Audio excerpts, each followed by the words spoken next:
Sir బేసిక్‌గా నా friend ఒకతను ఉన్నారు. అయితే మేము ఎప్పుడైనా సరే ఫుడ్ తింటున్నప్పుడు కొంతమందికి స్వెట్ వచ్చేస్తా ఉంటుంది. అవును. Is that a good sign or a bad sign అంటే ఏం నా చెప్తారు? ఫ్రెండ్ ఉన్నాడు. తనకు కూడా హి ఈస్ లైక్ మామూలు ఫుడ్ తింటుంటాం. ఆ! మామూలు ఫుడ్ తింటుంటాము. అదే ఏసీలో తింటుంటాం రెస్టారెంట్‌లో. ఆ! అవును. వాడు ఒక 4 కర్చీఫ్‌లు పక్కన పెట్టుకుంటాడు. హ్మ్. ఏందంటే వాడికి ఇమ్మీడియేట్‌గా స్వెట్టింగ్ అనేది తింటున్నప్పుడు మళ్ళీ స్పైసీ ఉందా అంటే స్పైసీ కూడా ఉండదు. అవును. వాడు స్వీట్ తింటున్నప్పుడు కూడా స్వెట్టింగ్ వస్తుంటది. ఓహ్! సో వాడికి అదే టైంలో మేము యూజువల్‌గా అది actually long term effect long అని కాదు. కొంతమందికి ఆ ఫుడ్ వల్ల కూడా ఒక రకమైన రియాక్షన్ బాడీలో జరుగుతుంటది. అప్పుడు స్వెట్టింగ్ అనేది జరుగుతుంది. ఇంకా మెడికల్ టర్మ్స్ ఉన్నాయి. దానికన్నా కూడా మనం తెలుసుకోవాల్సిన ఒక normal public that is okay. That is okay. Nothing to worry. Okay. Nothing to worry. కొంతమందికి లోపల కొన్ని నర్వస్ సిస్టమ్స్ అనేవి ఎక్కువగా ఆటోనామిక్ నర్వస్ సిస్టమ్ అంటాం యూజువల్‌గా. ఆ! అవి ఎక్కువగా రియాక్ట్ అవ్వటం వల్ల కొద్దిగా ఈ స్వెట్టింగ్ అనేది వస్తది. కొంతమందికి గుండె దడగా కూడా వస్తుంటదన్నమాట. సో ఇది ఓకే. సో వర్రీ అవ్వకండి.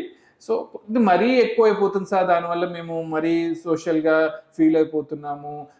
మా ఫ్రెండ్స్‌తో కలవలేకపోతున్నాం అంటే అప్పుడు we have to come to doctor. Doctor దగ్గరకు వచ్చి వాళ్ళతోటి మనం చెకప్ చేపించుకోవటం, ఇంకా ఏమన్నా దానికి అండర్‌లైనింగ్ కాజెస్ ఏమన్నా ఉన్నాయా అనేది చూసుకుంటూ ఉంటే బెటర్. ఇప్పుడు నేను ఫుడ్ తింటున్నప్పుడు స్వెట్టింగ్ గురించి మాట్లాడాను. అవును. ఇదే స్వెట్టింగ్ ఇన్ కేస్ రాత్రిపూట ఎక్కువగా వస్తే is it a serious cause? That is a serious cause. So ఎందుకు అంటే యూజువల్‌గా మనకి ఈ స్వెట్టింగ్ అనేది నైట్ టైమ్‌లో వస్తుంది అంటే, ఆ నైట్ టైమ్‌లో చాలా ఇప్పుడు హార్ట్ రిలేటెడ్ ఇష్యూస్ ఉండటం కూడా జరుగుతుందనమాట. మేము అందుకని కొంతమందికి ఏం చెప్తామంటే, నిద్రపోయావు ఒక 2, 3 అవర్స్ తర్వాత సడెన్‌గా లెగవటము, చెమట బట్టి లెగవటము, లేకపోతే ఆయాసం వచ్చి లెగవటం, ఆర్థోపీనియా. అంటే కొన్నిసార్లు ఏంటంటే నాక్టర్నల్ డిస్నియా కూడా అంటాం. అది ఒక సివియర్ సింప్టమ్ ఆఫ్ మనకి హార్ట్‌లో ఇష్యూ వస్తుంది అనేది. అలాగా నైట్ టైమ్‌లో స్వెట్స్ రావడానికి హార్ట్‌దే కాకుండా అన్నిది హార్ట్ ఉండాలని రూల్ లేదు. కొన్నిసార్లు యాంగ్జైటీ వల్ల వస్తుండొచ్చు. కొన్ని రకాల మెడికేషన్స్ వల్ల కూడా అవుతూ ఉండవచ్చు. ఓకే. సో ఇవన్నీ ఇంకా మేము యాజ్ ఎ డయాబెటాలజిస్ట్‌గా డయాబెటిక్ పేషెంట్స్‌ని ఎక్కువ చూస్తున్నాము అంటే షుగర్ తక్కువ పడిపోవటం. సో అది కూడా ఉంటుందన్నమాట. లో అయిపోవటం, షుగర్ లో అయిపోవటం, లేదా బీపీ అప్ అండ్ డౌన్స్ అవ్వటం, ఇవి కూడా రీజన్సే.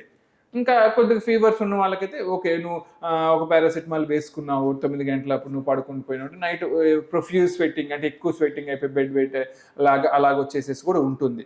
కానీ most of time if at all నీకు స్వెట్టింగ్ వస్తుంది, ఆయాసం కూడా వస్తుంది అంటే హార్ట్ చెకప్ చేయించుకోవటం బెటర్. సెకండ్ థింగ్, ఇంకా ఒకళ్ళు డయాబెటిక్ వాళ్ళు బీపీ ఉన్న వాళ్ళైతే అవి అప్ అండ్ డౌన్ అవుతున్నాయి అనేది డాక్టర్ని కన్సల్ట్ అయ్యి చెకప్ చేయించుకోవటం కూడా బెటర్.